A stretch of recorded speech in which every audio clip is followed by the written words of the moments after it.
Good afternoon. It's my really pleasure to invite today at the Prague Civil Society Centre podcast somebody who is a great activist, but there are many great activists, but somebody who is strategically thinking activist, and there are not so many of them, there are some, and also somebody whom I really consider a good friend and somebody whom I really deeply appreciate for what you have done. Andrei Stryzhak from Belarus, one of the founders and driving force behind BYSOL. You are not the only one running the BYSOL, there is a whole team, but I think it is possible to say that you have been really the driving force. So thank you very much for joining us. Thank you, Igor, for such good words about my work. Thank you. So, some of the people who listen us probably are well aware of what BYSOL is doing, but probably because many people are from other countries are also listening. So can you just briefly describe, let's say, what the fundraising to support repressed Belarusians means, let's say, what you are doing, how you are doing that? Mm-hmm. Our organization was started in August 2020. It was a time of huge wave of protests in Belarus against Lukashenko's system. Lukashenka stolen one more time elections and our votes. And in Belarus it was a very great time. Great because it was time of great repression and great violence, but it was a time of great solidarity and great connecting between people who don't know each other previous time. And our organization was and is one of locomotive of Belarusian solidarity. It's part of national system of Belarusian solidarity. For why I say in such way? Because we are one of the biggest organizations which work with some vulnerable groups, for example, political prisoners and released political prisoners. With some people who are repressed in Belarus. It's very big numbers of people. For these 4 years, we helping in all of our type of help more than 20,000 of people for all this time, and we collected and spent it for different programs, different help for people, more than 10 million of euro. And half of this sum, it's money from ordinary people to people. It's a just donation from €5 and 5,000 of euro for one person. And for us, it's very important that Belarusian solidarity still works. We have 4 years of never-ending repressions. We have more than 1,500 of political prisoners, which recognized like political prisoners by human rights defenders, and nobody knows how many people are really sitting in jail by political questions, because people are scared, people are afraid to say fact of detention, of arrest, of sitting in jail with human rights defenders, because in a modern Belarus, defending of human rights, it's equal like a spy activity. And you have mentioned it's already 4 years. So you have been extremely successful at the beginning when we have this kind of first huge wave of the optimism, when really de facto the whole nation kind of rose up. Then we had the heavy crackdown, let's say kind of the big solidarity then connected with the heavy crackdown. But 4 years later, whether some things have changed in the way how you work, whether some things have changed in a way from where the support is coming, whether some things have changed in how you are directing the assistance. Yeah, of course. Everything changed for this time, because we are beginning our work with help for people who are fired from their works through political reasons, or people who was created such strike committees which trying to stop the entrepreneurship and stop a fabric for make some national strike. And every time BYSOL Foundation works with some challenges which are standing by society, and we see that many groups with which we are working, we not imagine in our heads. We just analyze field, and we understand that here we can do something to do. Here we can invite our activities. Here we can spend some money, spend some resources to fix some situation or to make it easier for people. In such way, we add to our type of activities help for people who are going out from Belarus and relocated or evacuated from Belarus. We adding a special program for evacuation people which are in a dangerous situation in Belarus. Even if these people has a ban for crossing of border, for example, we have some possibilities for such type of activity, legal possibilities. It's important for us. Yeah. And next one is helping for political prisoners and their families, for released political prisoners, retraining of political prisoners, taking new profession for these people. And of course, it's a program of support of Ukraine. Yeah. I wanted to ask you also about, let's say, the support for the Ukraine, why that has been important for you. I think that I can understand, but it's good to hear, let's say, why that has been important for you. Yeah. And of course, we have our own fundraising system. It's a platform BYSOL.org in which you can open your own fundraising campaign and in which you can collect money for your own reason. And people, of course, I understand that many people are scared to locate their histories in our platform because we are called like extremists from Belarusian government officials.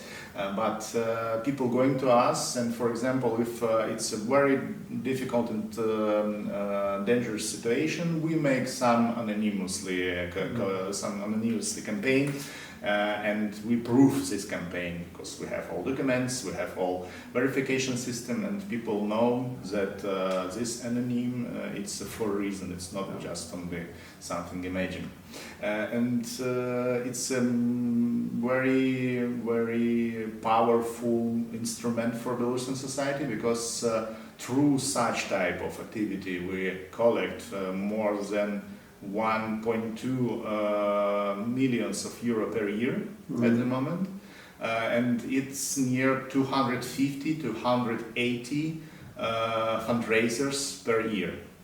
We open and closed. Okay, not all of them collect all sum, but it's more or less effective system which covered from 50 to 70% of claimed sums. Needs. Yeah. And not easy question. I say, you are already 3-4 years in exile. Yeah. How exile is changing you? What is giving to you? What is taking from you? And where you see yourself now? Let's say with this uncertainty, how long this exile will take?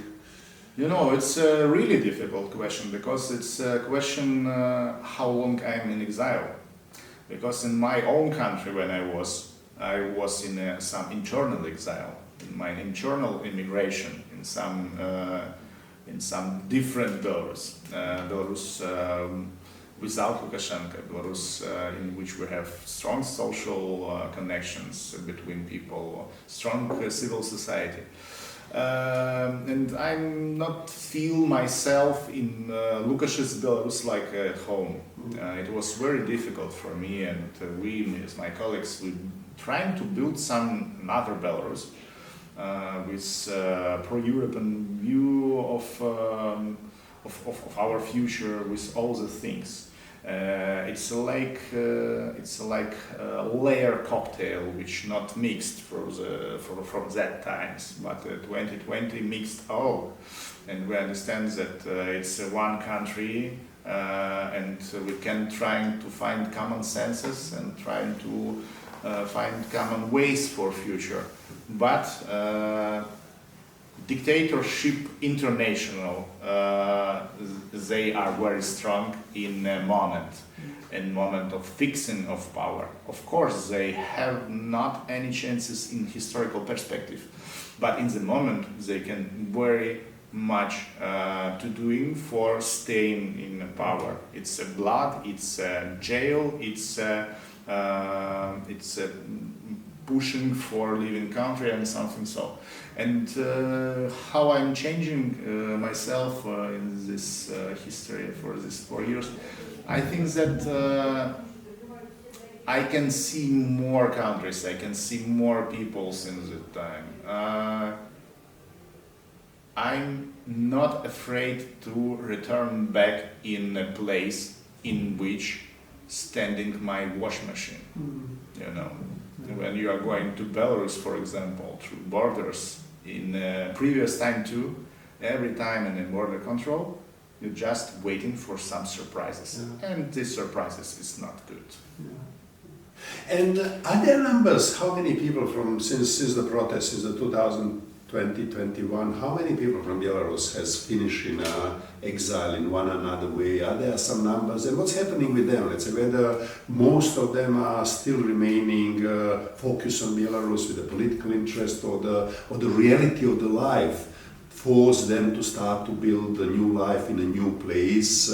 I know it, I'm Bosnian, a lot of Bosnian left during the war, let's say some have returned, some have not. So what is the dynamic in this kind of broader society of the people who have been forced to leave their homes? Nobody knows this number because we can count people who going, for example, to Lithuania, to Poland, to Germany, to US, to Czech Republic. But we cannot count people, how many people are going out from Belarus to Russia, for example, because we don't have this border, and people just going on work, for example, and staying in Russia, and nobody counts these people. But for my point of view and point of view, main part of analytics, I think that it's not less than 500,000 people.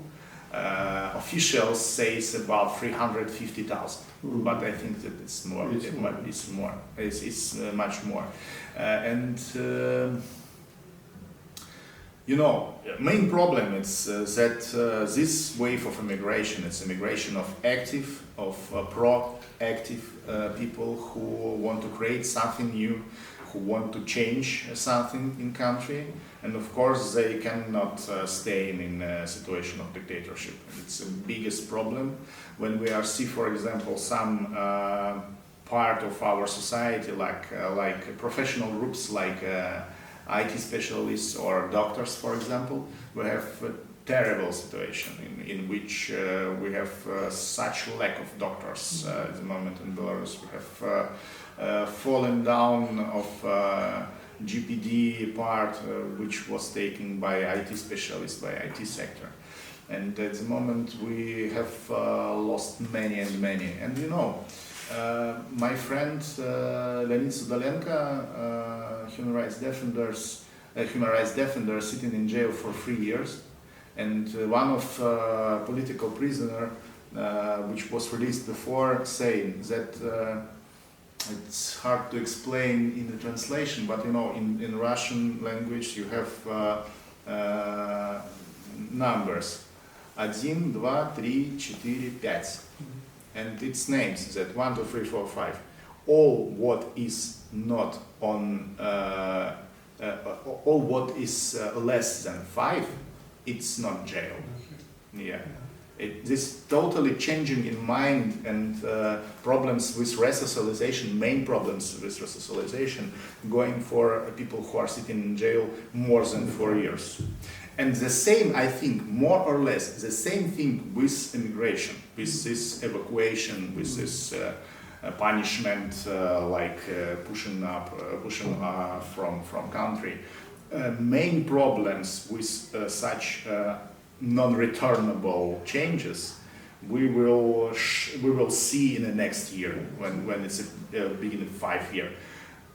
today we see that many people who are going out with small children, they don't return back because children going to school, because children using local language, because children in general. And after 5 years, I think that people very strong changing their minds about point of view of future.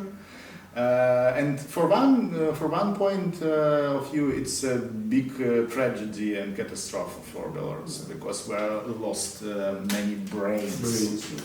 But for second thing, these people still alive.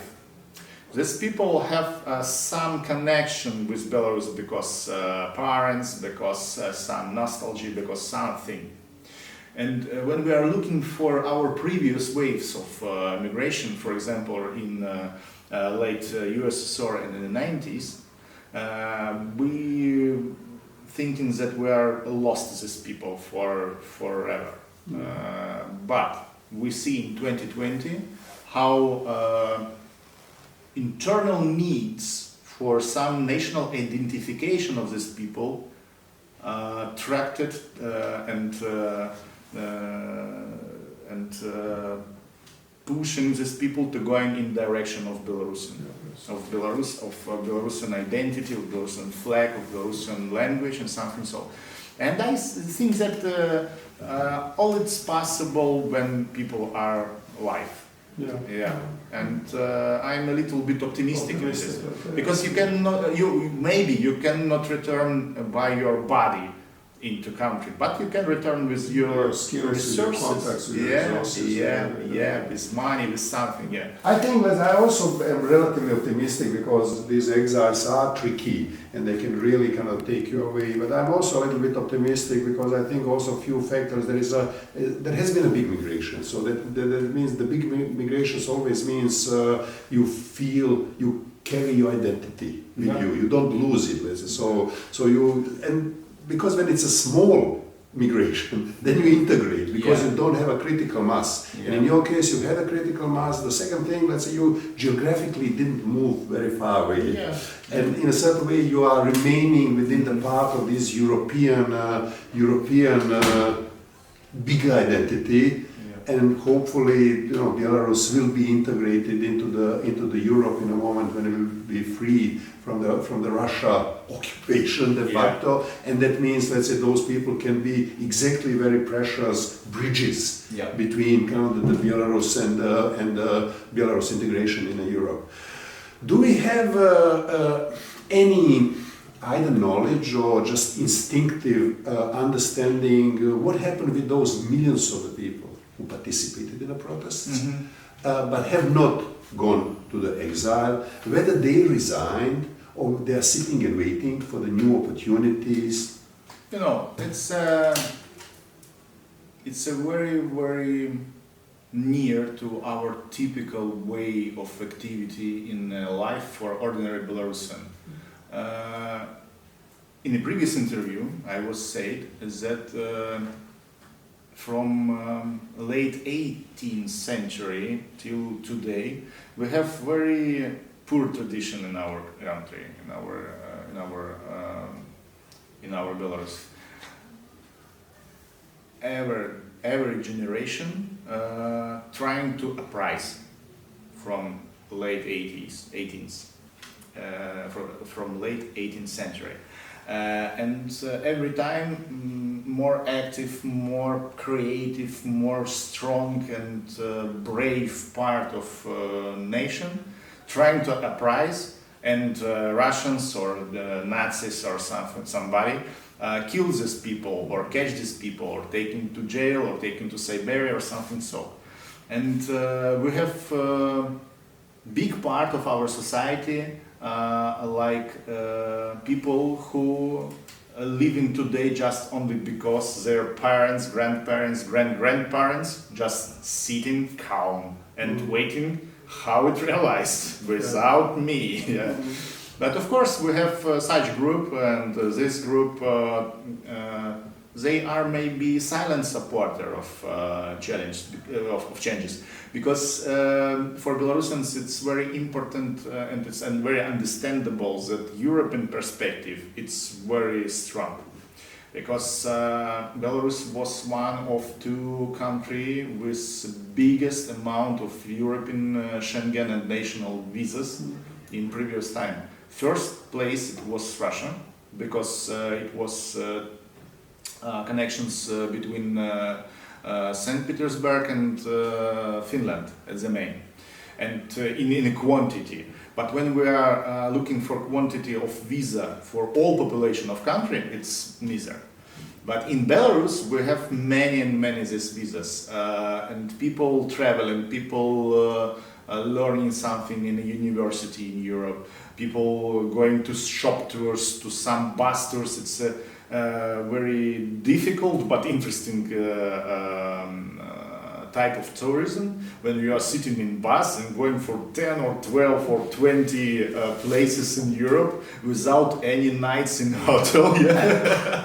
Night you sleeping in bus and day you're trying something to do in this Prague or Berlin or somebody somewhere. And you know, it's very important because people not looking to Europe through TV. Through propaganda. They have their own personal experience. And I think that this part of people, they are sitting calm, but they are supporting. Waiting. And what about, I mentioned that you are one of these strategically thinking people in Belarus, active civil society. Do you have your own theory of change for the country? I think that window of possibility for Belarus is located in one of Tower of Kremlin.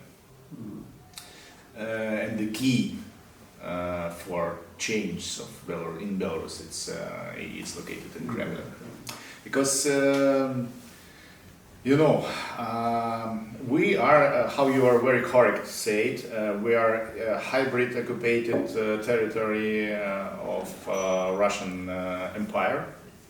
Because Russian Empire not fallen in 1917 is just the first stage of partially falling. And what we see now, it's one of the active part of process of falling. You know, it's like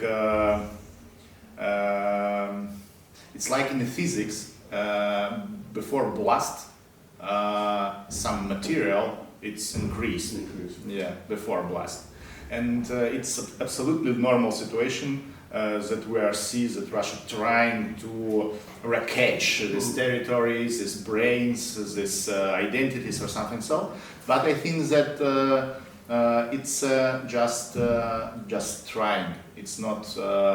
It not will be a result if in something we can consolidate and last. Yeah. Because they don't have such strong idea like communism, for example, and they don't have such strong. Feeling like empire, like it was in the Russian Empire. At the moment, what is it? It is just some parasitizing on nostalgia and something. So it's a difficult thing in this old history that people we need to count that we see that Russia and another dictatorship are connected and they make some alliance. It's one of the problematic ways. And I'm afraid that theory of change will include this big war, maybe third world war, between these alliances and who will win. I think that. Democracy will win, because democracy it's more adaptive. Democracy it's more creative to produce new weapon for making something, and dictatorship which killing freedom of people cannot be such a strategic progressive in the long term. But we will see. We have one planet, and we have such a weapon which can just kill all of us. Do you have any? It's probably impossible to predict, but do you have any kind of gut instincts telling you from where the future leadership of the in Belarus can come. In a moment when the new opportunity will open, whether that leadership will come from the exile, it will come from jail, it will come from somebody who is now underground or somebody who is Ukraine on the front line, where that leadership can come. From everywhere. I think that the main change drivers, main actors, they are staying till today in Belarusian side. Maybe in jail, maybe in power, maybe in such kind of people who was very young in 2020 and nothing to make in this time. People life it's very fast, and we have 4 years ago, 15 years teenagers at the moment, they have 19 years, and it's very fast going on.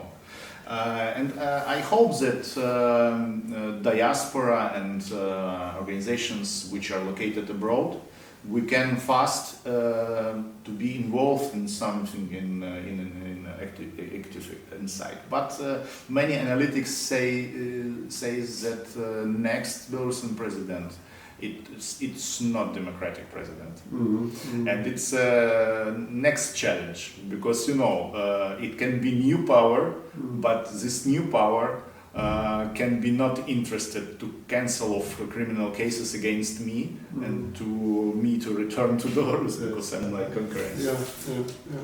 And what's happening with currently with the identity, language, culture? Because in one moment the identity, language, culture has been really kind of important vehicle for society liberating itself. It has also been very, very successful in repackaging it in a sort of 21st century cool Belarus identity, where the Lukashenko now is whipping everything out and bringing new Russianization, or he doesn't dare to do that, or he doesn't see interest for him. So what's happening with the Belarusian language and identity in this moment? I think that we have at the moment some situation like shuttle. In this shuttle, it's diaspora. Because here in diaspora organization and diaspora field, we can freely use Belarusian language, we can make some content on Belarusian language, we can write books, we can make some activities, but this it's very problematic because writer can write about something, about his own feeling, about some own experience, or something about he or she is understanding of Tima. And even you longest time not in Belarus, you lose this connection with field, with Belarusian field. And of course, it's not such many time we are spending in exile. But for example, when we are looking for 10, 15, 20 years, this difference will be biggest. And one of problems, the previous wave of Belarusian migration, it's war immigration. It was very active pro-Belarusian people who want independence and something so, and they created many structures in all countries of the world. It was Belarusian churches, schools, sport clubs and something so. But in 70s and in 80s, they cannot to transfer own experience to new wave of Belarusians, which was born in exile. Yeah, in exile, not in the Soviet. And they lost these connections. And in the late 80s, in the early 90s, we see not such strong diaspora structures, which we can see in the 70s or 60s, for example. And this time of change, we don't take such strong support from abroad.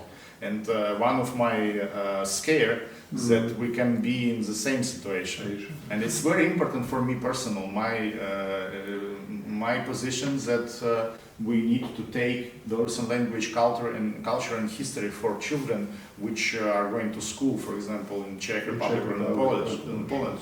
Yeah, we need to take this identity in home, for example. Yeah, and it's very important. And about what in Belarus, of course, it's like hidden, it's like underground, it's like partisan activity, because using of Belarusian language, it's it's suspicious. For why you don't speak Russian? It's something strange. And but I know people who are working till today in the culture, in some. In a culture, I say so, in some directions in which they're trying to keep this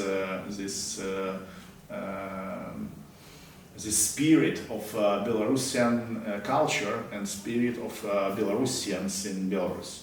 And I hope that it's, many times Russia trying to kill Belarusian and Belarusian language. And it always comes. Yeah, but every time, we revive. By the way, in 2024 should be elections in Belarus again. Let's say, do they matter? Is there any dilemma how to respond on them, to boycott, to somehow participate, to do the parallel elections? So they are so irrelevant that basically it doesn't make sense to bother with them, whatever Lukashenko will do. It's looking like a time of referendum, which was in 2022.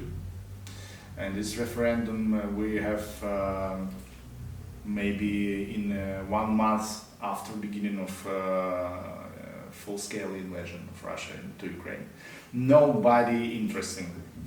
Yeah, and I think that in this year we will look something like elections of General Secretary of Communistic Party. It's not comprehensible. It's not interesting for people inside and outside. It's just some ritual for Lukashenka to revoke, or I don't know how it can say, to refresh their own power, internal powers, that I'm winner, I want to be first and something. So it's no significance. No significant. Yeah, it's equal for people. Yeah. Thank you very much. Thanks you once more for the good work. Also, thank you for being inspirations for others with your good work, and thank you for your invitation on your very good event, which names Resilience in the wartime. For us, it's own and it's a common aim and goal for our work together. Thank you very much. Thank you very much. Bye.